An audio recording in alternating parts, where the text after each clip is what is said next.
At the table set for many, where the candles softly burn, there's a chair of carved mahogany no one dares to turn. It was kept for one of fortune, for the master of the land.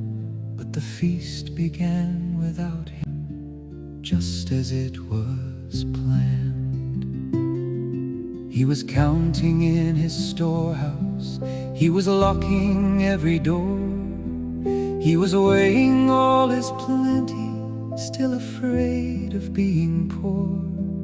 And the servant stood in silence as he checked what he could spare, while the hungry gathered freely round his empty chair. Oh, the rich man's empty chair stands a witness, standing there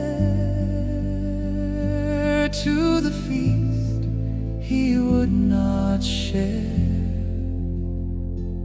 and the love he would not dare.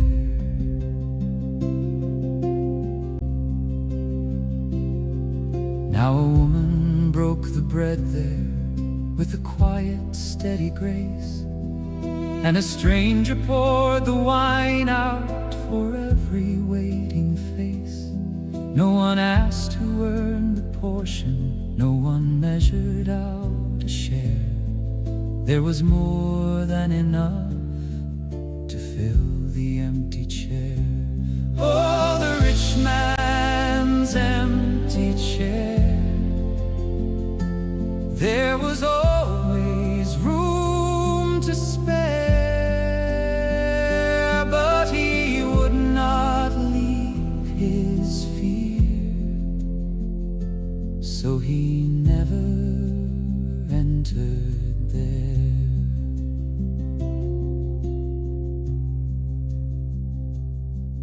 I have heard a story spoken of a man in purple fine, who stepped across a beggar just to sit himself and dine.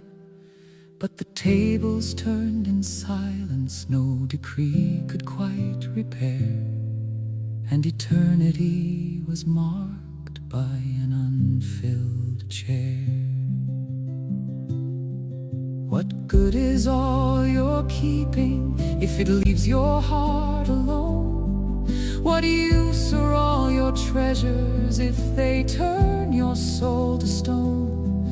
For the door is always open and the call is always fair, but you cannot buy a place there with the wealth you will not share. So come in from your counting, leave your ledgers at the door. There's a place among the many you were always meant for. For the kingdom is a table where no one need compare, and even now there waits for you your long empty chair.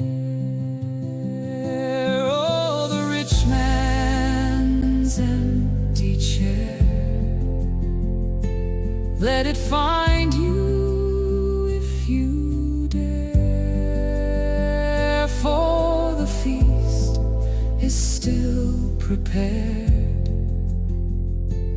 and the love is always shared.